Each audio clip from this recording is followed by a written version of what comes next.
What's up guys, Jacob from Fueltech, and today's Tech Tuesday we're going to go over everything you guys need to know about setting up Progressive Nitrous. Alright guys, so hopping on the computer here, we're going to look Progressive Nitrous number 1. You guys see there's a ton of stuff in here to set up. One thing to keep in mind, you do need a solid state relay if you want to progress your nitrous solenoid. A regular relay will not progress one.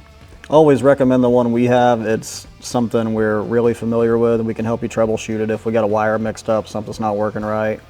You can use other ones, but just that one's kind of tried and true for me. I've never had a failure out of one.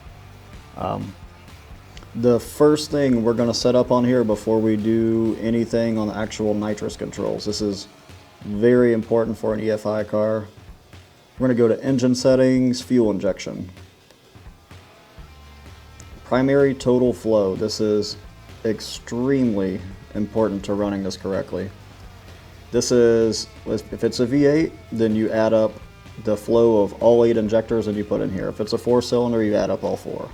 It's super important to have this right because all of our math on the pounds an hour numbers, depending what fuel you're going to use, it's going to be based on this being correct.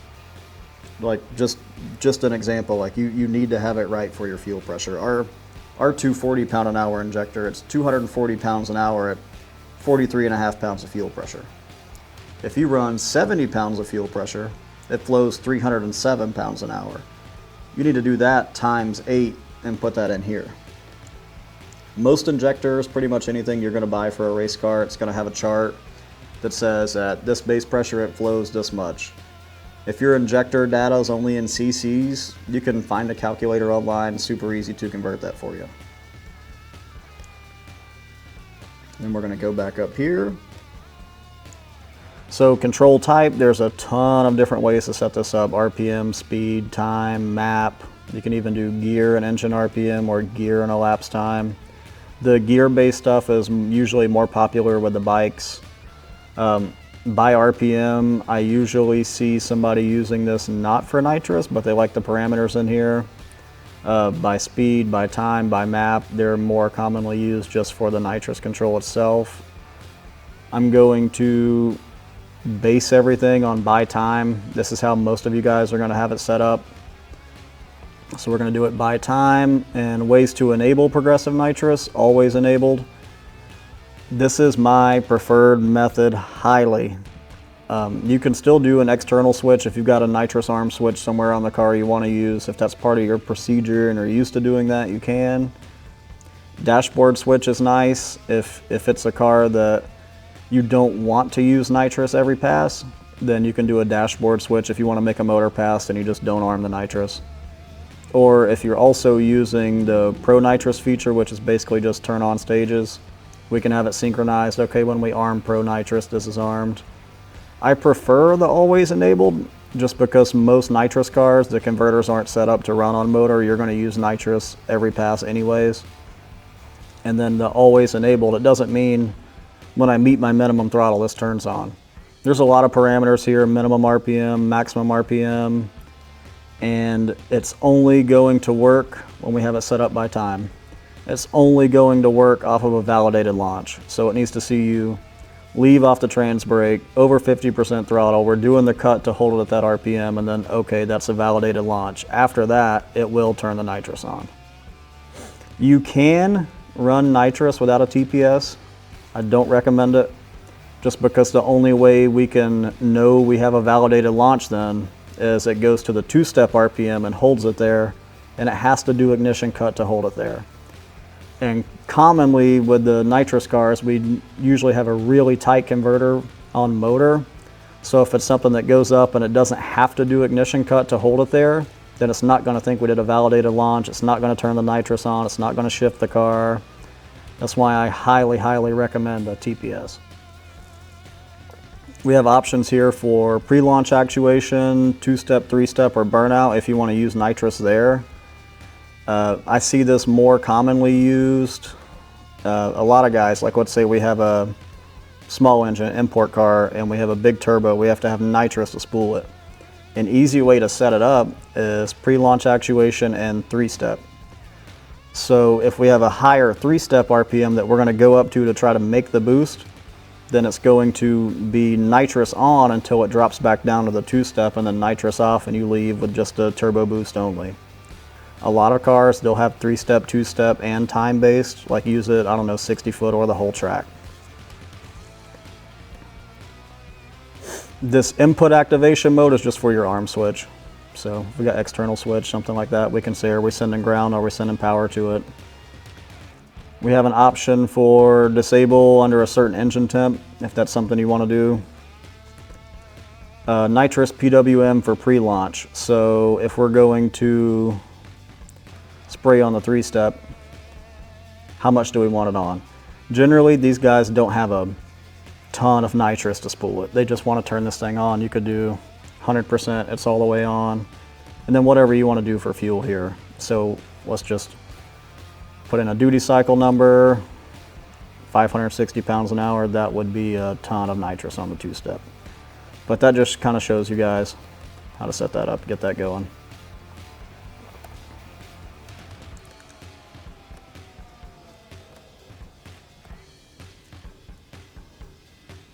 And this is the timing retard for pre-launch. If you want to pull some more timing when you turn the nitrous on the 2-step, 3-step, that's totally user preference thing. A lot of the times we're just trying to make more power and get it up on the brake. We're not going to pull more timing out already because it's already got a lot out trying to spool the turbo. So here we have minimum RPM, maximum RPM that it will spray nitrous. This is basically a window switch. Like this is the lower side, this is the higher side. It's going to spray nitrous.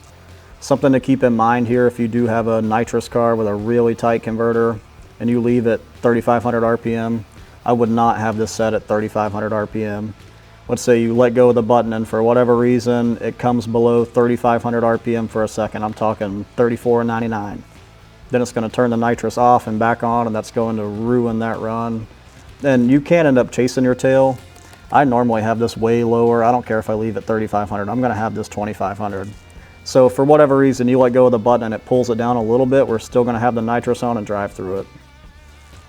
Maximum RPM, most nitrous cars, we're talking 2-speed, 3-speed, stuff like that.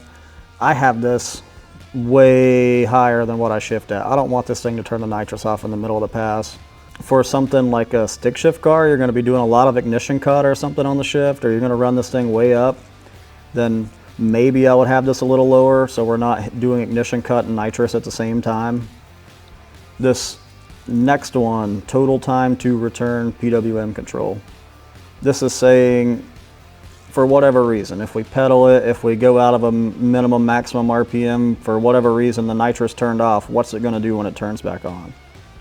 So this sets your base duty cycle, so this is how much of the nitrous solenoid we're commanding, and it's going to ramp over this amount of time. Most nitrous solenoids, unless you have something, I mean really tiny, they're not going to work below 20% PWM on the nitrous solenoid. So I would normally start this thing out at like 25. That way, like if we start from 0, then from 0 to 20, as it's ramping back in, it's going to have way more fuel than it needs and timing taken out, and it's not even getting any nitrous. So I don't normally start this 20, 25, 30, something like that, so we know it's on. And this is over the amount of time that it's going to turn back on. These compensations on the side, I don't normally touch the default numbers unless you're really good, you're really trying to get after it. Like this is an on delay, so this is saying, okay, when I let off the button, how long does it take for the nitrous to actually get in the motor? So normally if you're really, really nitpicking something, then you might have a small delay on the fuel. We're not going to give it any extra fuel until that amount of time, or small delay on timing, something like that. The off delay is just saying, okay, it's going to take this long. After the nitrous turns off, we're still going to put fuel in it for a tenth. We're still going to have timing out for a tenth, and it's going to ramp down over a tenth. Progressive output by TPS. I normally see this if this is not for, a guy's not using this for a nitrous solenoid. So this is saying, okay, when I get to this TPS, run this output at 0% PWM. When I get to this TPS, then just fully turn this on. Most guys that are drag racing Progressive Nitrous car, you're just going to have a basic turn on with TPS over number. I normally set this, I don't know, 70, somewhere in there. That way it gives you a little room for, I don't know, the car to flex, the pedal to move a little. Your TPS doesn't read 100 for just a sec, it reads 95. That way we don't turn the nitrous off unless we really pedal the car. PWM frequency, this is a very important one for how smooth your nitrous is going to work, how smooth it's going to progress. If you have a smaller solenoid, you can sometimes run this up to a higher number, 40, 45, 50 hertz. I've ran smaller solenoids up that high. Generally, when they progress, like if we look at bottle pressure, it's way smoother that way. If we go to a lower frequency, then it's more jumpy up and down, kind of a chunky kind of control. But a lot of this depends on your solenoid. If you have something big like a trash can solenoid, it's not going to run at 40 hertz. It might, but the way the frequency works, if we go to a lower frequency, then we kind of extend our range that this thing pulses the solenoid.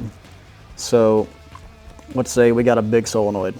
If we put 40 hertz on like a trash can, then this thing's probably not going to start working till 30–40%, and it's probably going to be fully on at like 70%. So you have a really small range you're working in there. But if you got like a trash can and you run this thing at 15 hertz, then it might turn on at 20–25, and it might actually max out at 75–80, something like that. So that gives you kind of a range to work in. So that's another reason this is a big, important factor in how good this is going to work for you. This is totally dependent on the solenoid you're using though. Output signal, this is either ground or 12 volts, just however we have the relay wire. We need to have this set up correctly. If you have this set up backward, it will just leave your nitrous solenoid on and you get to replace the nitrous solenoid.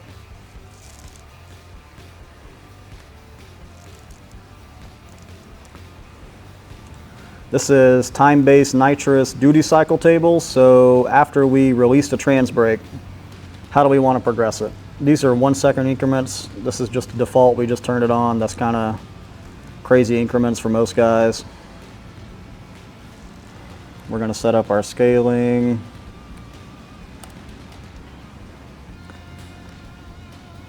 So now we have half a second increments up to 5 seconds.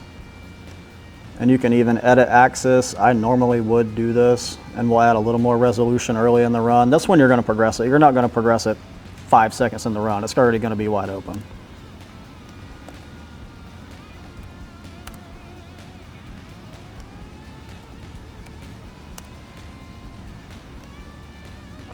So now up to 1.5 seconds, we have 1/4 second increments. You can get as crazy with this as you want to. It's going to interpolate in between these two values anyways. Normally, most cars I would start out 25–30. Let's make sure the solenoid's on. If we wanted to say, okay, I'm going to start at 25 and I want it all in at 1 second. Easiest way to do that would be grab 1 second and over, make it 100%. Then we can click the 1 second and 0 second, hit the H hotkey for horizontal interpolate, and that makes just a straight up ramp to 1 second. That's just a super basic way to do it. Guys, sometimes you get real elaborate with it, like we know this thing doesn't take much power early.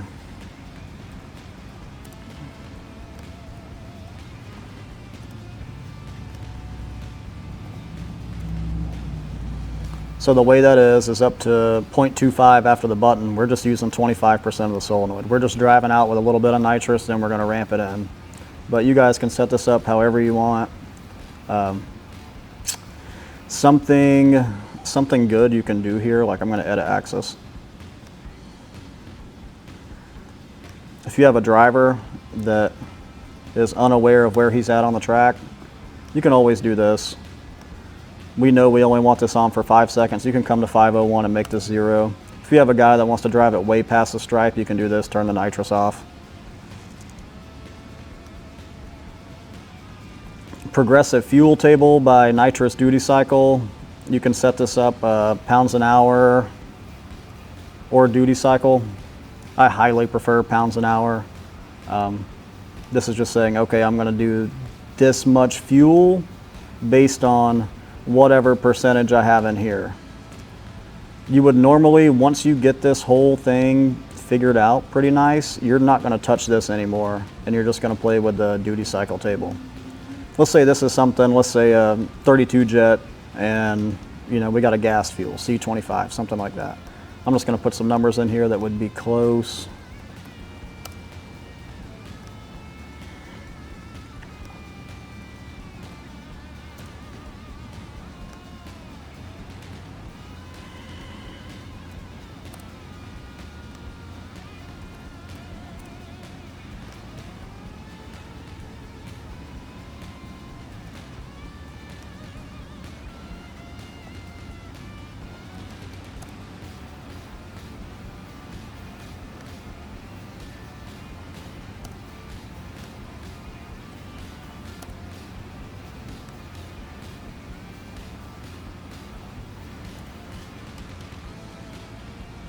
Something like that. It won't be exactly like that. This is something you're going to play with as you're tuning on the car. Something to note, you see my 80 and above is the same number.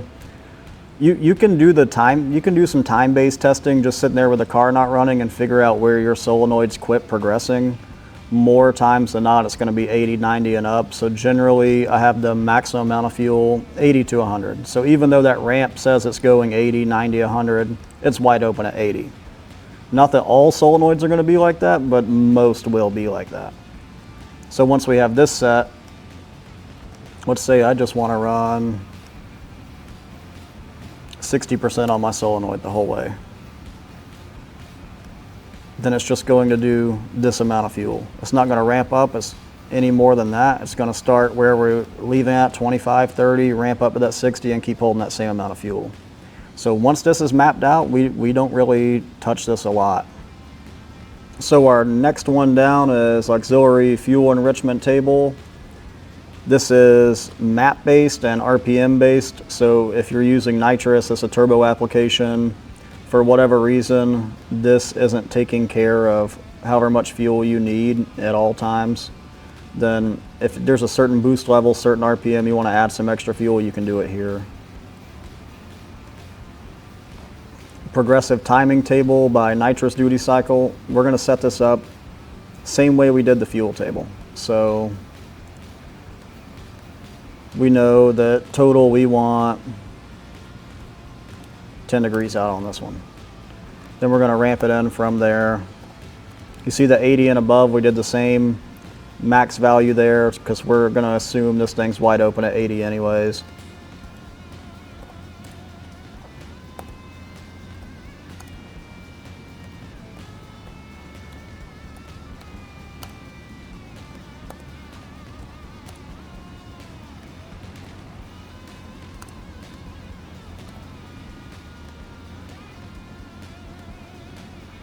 Something to note on both of these, the 0%, I'll always leave it zeroed out.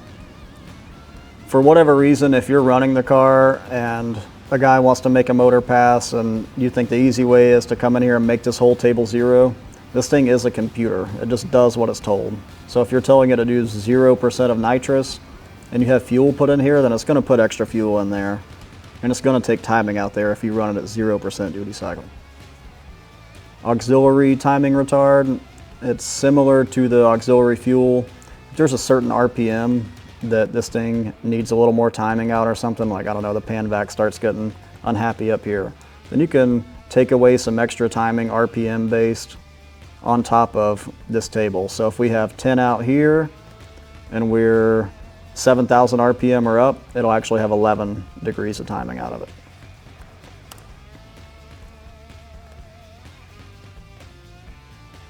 So just coming back to our main screen here, let's say, I see a lot of guys, sometimes they'll use this for a dump valve, especially if it's something they want to try to pulse, PWM it.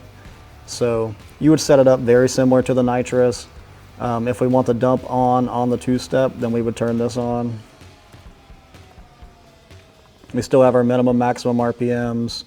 You're not going to add any extra fuel. You're not going to do anything with timing because we're controlling a dump valve through this feature. Time based, normally something like that. these guys would run it wide open and let it slowly ramp down. If you've got something like a really aggressive bleed or something that really tightens up the converter when it turns off, I see guys try to pulse them down and it makes it a little smoother when we turn the dump off. If you're going to use this, just make sure your fuel table, timing table stuff is zeroed out. We don't want this thing adding extra fuel for no reason or taking timing out for no reason. All right, guys, that pretty much wraps up everything you guys need to know about Progressive Nitrous, how to set it up, different ways to use it. It doesn't have to be just nitrous. If you guys need any help, any tips, something like that, reach out to any of us at Tech. We can help you get it set up. And we will see you guys next Tuesday.